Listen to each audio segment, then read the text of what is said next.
किए थे, कहे कि मेरे जीते जी तेरे नगर में अब तुझको कोई बंद नहीं कर सकता है, जाओ। भोले बाबा के पास जाकर कहा कि द्वारिका की सेना आ रही है बाबा, अब क्या होगा। भोले बाबा भी अपने गणों के साथ नंदी भृंगी गणेश कार्तिकेय के साथ पहले मोहड़े पर हाजिर हैं। भगवान आए, कृष्ण कहे कि बाबा आप यहाँ क्या कर रहे हैं। कहे कि हम भाई देखिए, हम अपने चेला के रक्षा के भार लिए हैं, और जो भी इस नगर में प्रवेश करेगा उसको मुझसे पहले मुझसे लड़ना पड़ेगा। ये बात युद्ध होने लगा। उधर भोला इसका बाणासुर का जो सेनापति था विभांड, उससे जो है सात्विकी लड़ने लगा, और स्वयं बलराम लड़ रहे हैं उससे, प्रद्युम्न और कार्तिकेय लड़ रहे हैं। ऐसे ऐसे भोले बाबा और श्री कृष्ण लड़ने लगे। समझ जाइए, माहेश्वर ज्वर का प्रयोग कर दिए भोले बाबा, तो ये नारायण ज्वर किए। नारायण ज्वर माहेश्वर ज्वर को अचेत कर दिया। भोले बाबा को अचेत करके भगवान स्वयं जाकर बाणासुर से लड़ने लगे और सारी उसका भुजा काटने लगे। जब भोले बाबा को होश आया तो सारे भुजा काट चुके थे, केवल 2 भुजा बचा था। पहुंच गए, देखिए प्रभु हमारा ये भक्त है, हम इसको वचन दिए हैं कि तेरा रक्षा करेंगे, अब इसका प्राण छोड़ दीजिए। भगवान कहे भोले बाबा आपसे पहले इसका परिवार मेरा भक्त है, किसका वंशज है, प्रहलाद का न है। तो प्रहलाद के मैं वचन दिया था कि अब तेरे वंश का मैं समूल विनाश नहीं करूंगा। इसके भुजा काट कर इसके अहंकार का मैंने नाश कर दिया, और बाणासुर अपनी कन्या उषा का विवाह अनिरुद्ध के साथ विधि विधान से किया, और पुनः ये लोग द्वारिका में आ गए। भगवान द्वारिका में रहने लगे प्रेम से। द्वारिका में एक सत्राजित नाम का राजा रहता था। वो भगवान सूर्य का बड़ा उपासना किया। भगवान सूर्य उसको एक असमंतक मणि दे दिए। मणि के पूजा करने पर प्रतिदिन 8 भर सोना देता था वह मणि। अब बड़ी उसमें तेज था, छुड़ दिए थे। एक दिन सत्राजित जो है उस मणि को पहनकर द्वारिका में भगवान के सभा में पहुंचा। उनके जितने सभासद थे देखे कि भाई लगता है कि आज सूर्य धरती पर उतर गया। सभी लोग सोचने लगे, भगवान कहे सूर्य नहीं उतरा है भाई, ये सत्राजित असमंतक मणि धारण कर कर आ रहा है। आ गया सभा में। लोगों ने कहा सत्राजित से, देखो भाई सत्राजित, ये मणि भगवान कृष्ण को दे दो। सत्राजित कुछ बोला नहीं, चला गया। सोचा कि कृष्ण की इच्छा है, अपने न कहकर लोगों से कहवा रहे हैं। कुछ दिन के बाद उसका एक भाई था प्रसेनजीत। प्रसेनजीत था। प्रसेनजीत उस मणि को लेकर एक दिन शिकार खेलने चला गया। जब शिकार खेलने चला गया तो जंगल में उसको एक सिंह मार दिया और मणि को ले लिया। सिंह जैसे ही मणि को लेकर आगे बढ़ा तो एक वृक्ष भालू सिंह पर आक्रमण बोल दिया, और भालू जो है सिंह का वध करके मणि अब वो ले लिया। मणि लेकर वह गुफा में चला गया। वही जामवंत जी थे, उनकी कन्या जामवंती थी, उसी को खेलने के लिए दे दी। कुछ दिन तक जब प्रसेनजीत नहीं लौटा घर, तो सत्राजित अपनी पत्नी से कहा, देखो लगता है हमारे भाई ने लेकर मणि गया था और कृष्ण ने वध कराकर मणि ले रख लिए हैं, लेकिन किसी से कहना मत देगी, क्योंकि अभी बात पक्का नहीं हुआ है इसका पोल।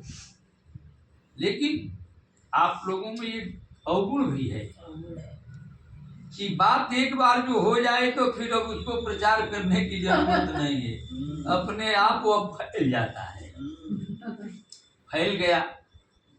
ये जो है पहुंचा कृष्ण के यहाँ। कृष्ण के भाई मुझे तो लांछन लग गया, क्योंकि भाद्रपद के शुक्ल पक्ष की चांद को जो देखता है चौथ के संदान, उसको अलानाहक लांछन लगता है। कृष्ण भगवान देख लिए हैं, उसी के कारण लांछन उसको लग गया। जो देखता है उसको इस कथा को सुनना चाहिए दोष निवारण के लिए। चौथ के चंदा लोग देखते हैं ना, नहीं देखना चाहिए। देख लेने के बाद यह 17 जीत की और भगवान की कथा, भादों के चौथ के चंदा, वही ढेला मारा ना, वही ढेला मारा।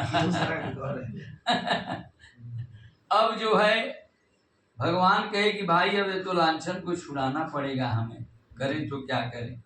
अपने कुछ विश्वसनीय वीरों को लेकर चल दिए कि अब हम ही खोजेंगे, क्योंकि लांछन तो मुझ पर लग गया, अब क्या होगा। जंगल में गए तो देखे कि प्रसेनजीत को एक सिंह ने वध कर दिया है, उसका शव वहीं पड़ा है, वस्त्र भी पड़ा है लेकिन मणि नहीं है। देखा कि सिंह अब इधर गया है।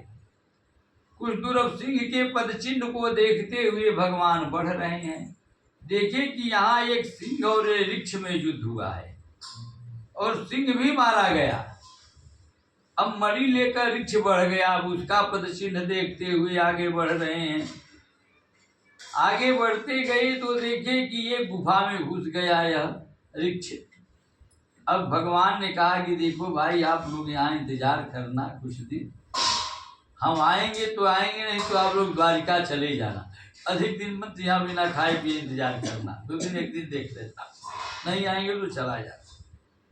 अब भगवान जो है अंदर गए, बाकी लोग 2-4 दिन वहाँ रहे, इसके बाद लौट आए। कहे कि भाई गुफा में गए, उनका कोई अता पता नहीं है। सारे लोग द्वारिका में शोक जनित हो गए थे, शोकाकुल हो गए।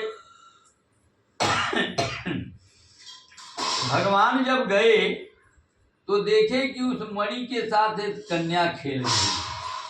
आज जे वही मणि पर हाथ रखे थे, वही कन्या बड़ी जोर से चिल्लाई, दौड़िए पिताजी। तब तक ऋक्षवान आ गए जामवंत जी और कहे आप कौन हो। कहे कि हमको इस मणि को लेना है। कहे मणि नहीं हम देंगे। दोनों में युद्ध हुआ, 27 दिन गुफा में युद्ध हुआ, कृष्ण में और जामुन में 27 दिन युद्ध हुआ। समझ जाइए। 28वें दिन जब भगवान ने एक घुसा जामवंत को मारे तो जामवंत रुक गए। कहे रुक जाइए पहले भगवान, अपना परिचय दीजिए, आप हो कौन।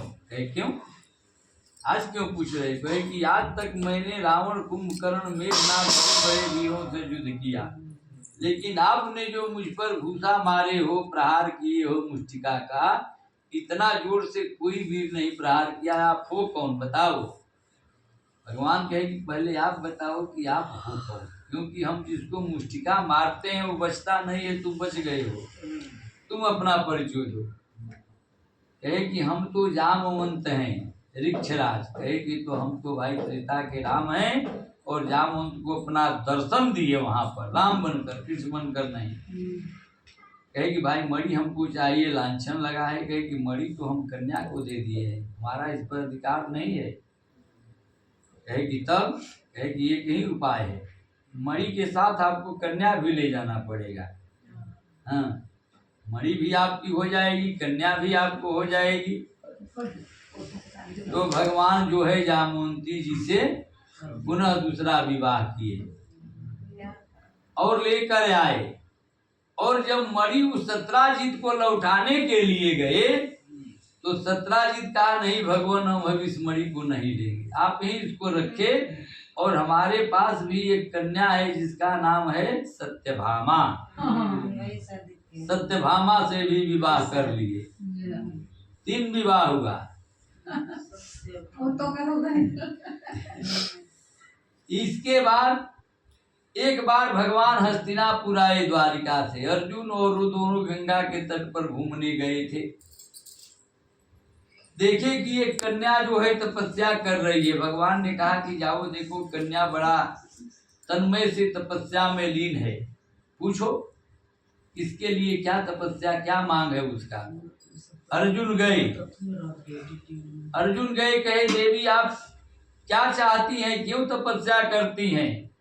वह देवी ने कहा कि मुझे कृष्ण से विवाह करना है, मुझे कृष्ण चाहिए। कृष्ण बगले में थे। कहे आपका पता। कहे कि हम सूर्यपुत्री जमुना हैं, जमुना देवी हैं। वही कालिंदी जमुना से भी एक भगवान ने विवाह कर लिया, चौथा विवाह। एक अयोध्या के राजा थे, नग्नजीत उनका नाम था, उनकी कन्या का नाम नग्नजीत ही था। उनका स्वयंवर था कि 7 बड़े बड़े साढ़ जैसे बैल रखे थे और कहे थे कि जो एक ही पुरुष और एक रस्सी में जो 7 साढ़ को नाथ देगा, उसी से हम अब कन्या का विवाह करेंगे। अब एक पुरुष में किसमें धरती पर ताकत है कि वो 7 को एक ही रस्सी में नाथे भाई। भगवान कृष्ण गए और 7 रूप बनाकर तुरंत नाथ दिए। तब अन्य राजाओं ने विरोध किया, कहा कि ये नहीं हो सकता है। तब अर्जुन साथ में से सारे राजाओं के बाणों से मारकर आहत कर दिए और नग्न जित्ते से विवाह करके भगवान चले आए। 5वां विवाह हुआ। 6वां विवाह मध्य देश के राजा थे बिंद और अरविंद। वो दुर्योधन से विवाह करना चाहते थे अपनी कन्या का, और उसको जो है भगवान कृष्ण गए और वो भगवान कृष्ण के परम भक्त थी और भगवान कृष्ण को ही वरमाला डाल दिया और वहां से मध्य देश से कन्या को लेकर वह आ गए। 6वां विवाह हुआ। इस प्रकार से उन्हीं के एक रिश्तेदारी में बुआ की लड़की थी, उससे भी एक विवाह किए भगवान कृष्ण। परीक्षित ने कहा कि ये कैसे प्रभु हो गया, बुआ के लड़की से क्यों विवाह किए? कहे कि अर्जुन भी तो मामा के लड़की से सुभद्रा से विवाह किया।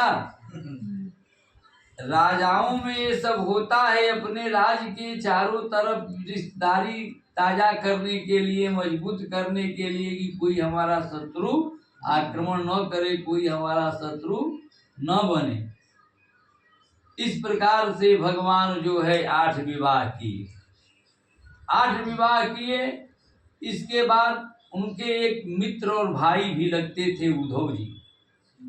उनको कहे उद्धव हम ब्रज में नहीं जा सकते हैं, आप जाइए, गोपियों को समझा दीजिए कि गोपियां जो हैं वे हमें ब्रह्म मान लें।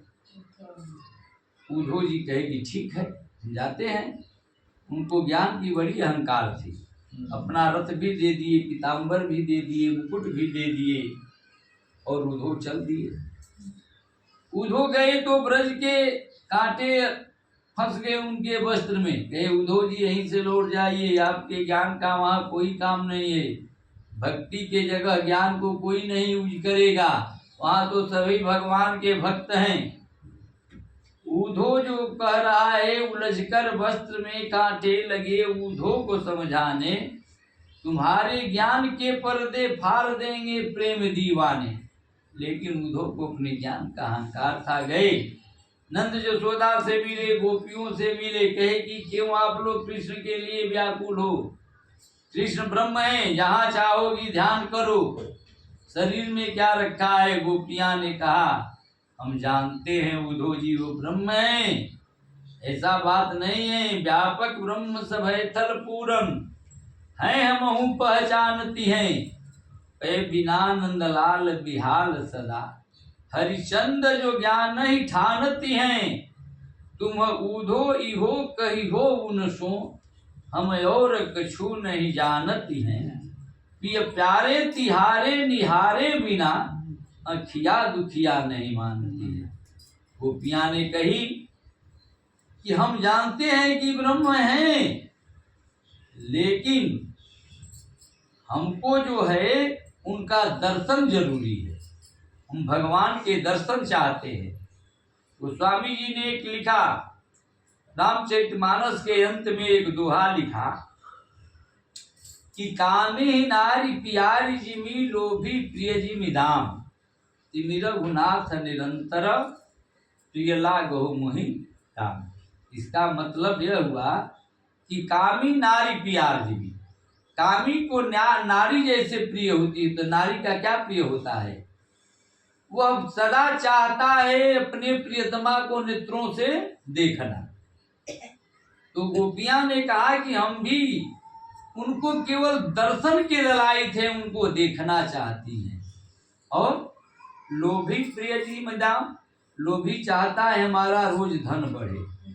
तो जो भगवान के नाम का लोभी होगा तो स्वामी जी ने कहा कि जैसे